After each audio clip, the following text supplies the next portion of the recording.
Hello everyone, a very good morning সবাইকে। আর সবাইকে thank you আমার ভিডিওটা দেখার জন্য। তোমরা কে কোথা থেকে আমার ভিডিও দেখছো প্লিজ কমেন্টস করে জানাবে অবশ্যই।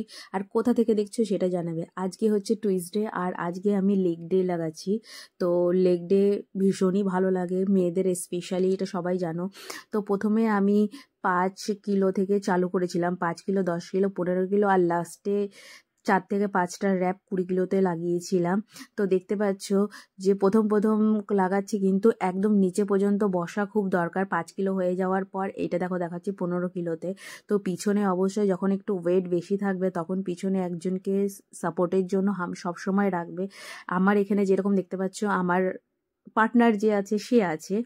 আর এরপরে হচ্ছে লেগ প্রেসেও আমি মোটামুটি কত ছিল, 90 কিলোর মতো ওজন ছিল।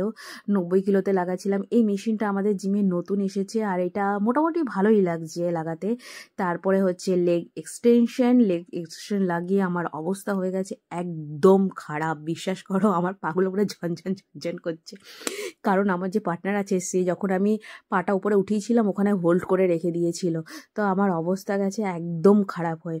কিন্তু যাই বলো না কেন, এরকম পার্টনার থাকাও খুব দরকার। এরপরে চলে এসেছি গ্লুটসের এক্সারসাইজ করার জন্য। এই মেশিনটার কি নাম সেটাই আমি ভুলে গেছি, এখন মনেই পড়ছে না। আমাকে কালকে গিয়ে এই মেশিনটার নাম দেখতে হবে। তোমরা যদি কেউ জানো আমাকে কমেন্টস করে জানিও যে এই মেশিনটার নাম কি। এখন আমার মনেই পড়ছে না যে এই মেশিনটাকে কি বলে। কিন্তু নর্মালি আমি জানি এটা হচ্ছে গ্লুটসের জন্য। তো জানি না ঠিক বললাম না কি ভুল বললাম। তোমরা যদি জানো আমাকে বলো যে এটা ঠিক না ভুল বলেছি আমি। তো ওয়েট একটু বেশি ছিল, তো ও বলছে যে তোমার পিছনটা না একটুখানি বেন্ড হয়ে যাচ্ছে, তো বেন্ড মত করো। তো আমি বললাম যে আচ্ছা ঠিক আছে করছি। তো এরপরে দেখো এরকম করে এখন লাস্টের দিকে চলে এসেছে আর এখন আর আমার আর এনার্জি নেই লেগ করার মতো। কিন্তু তাও জানি যে আমাকে র্যাপগুলোকে কমপ্লিট করতে হবে, তো এর জন্য করছিলাম। কিন্তু অবস্থা হচ্ছে প্রচণ্ড খারাপ লেগ করতে গেলে। এবার চলে এসেছি লেগ কার্ল করার জন্য। একটু পোজ দিয়ে দেখে নিলাম যে বডিটা একটুখানি ঠিকঠাক লাগছে কিনা, কারণ বহু বছর ধরে একেবারে হেভি ওয়েটে ছিলাম। এখন হালকা একটু ওয়েট কম মনে হচ্ছে। তো এর জন্য একটু খুব ভালো লাগছে। তো এর জন্য দেখছিলাম যে কেমন লাগছে। তো অবশ্যই লেগ ডের দিন লেগের নি গার্ড অবশ্যই তোমরা পরবে, কারণ নি গার্ড পরলে তোমার নিতে অনেকটা সাপোর্ট থাকবে। আমি প্রথম ইউজ করতাম না, কিন্তু আমার কেমন মনে হতো, কিন্তু এখন আমি ঠিক ইউজ করি। আর এটা ইউজ করার পর আমার খুব হেল্প হয়েছে, তোমরাও এরকম করবে। তো লেগ কার্ল লাগাচ্ছি। লেগ কার্লের পর ছিল আমার লেগ এক্সটেনশন। সব হয়ে গেছে মোটামুটি। আর একটা কী ছিল ওটা মনেই পড়ছে না এখন।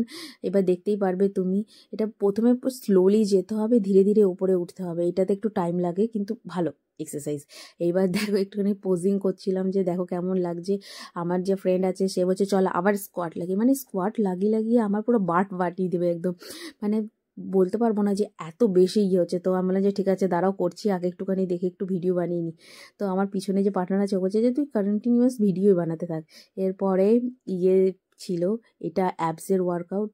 আমি 2 থেকে 3 দিন রেগুলার বলতে গেলে অ্যাবসের ওয়ার্কআউট লাগাই। তো অ্যাবস করার পর এইবার একটু ক্যামেরার সামনে এসে দাঁড়িয়েছিলাম। দেখো ক্যামেরাতে যে বলে যে চলো একটুখানি পোজিং দিয়ে দেখি কেমন লাগছে।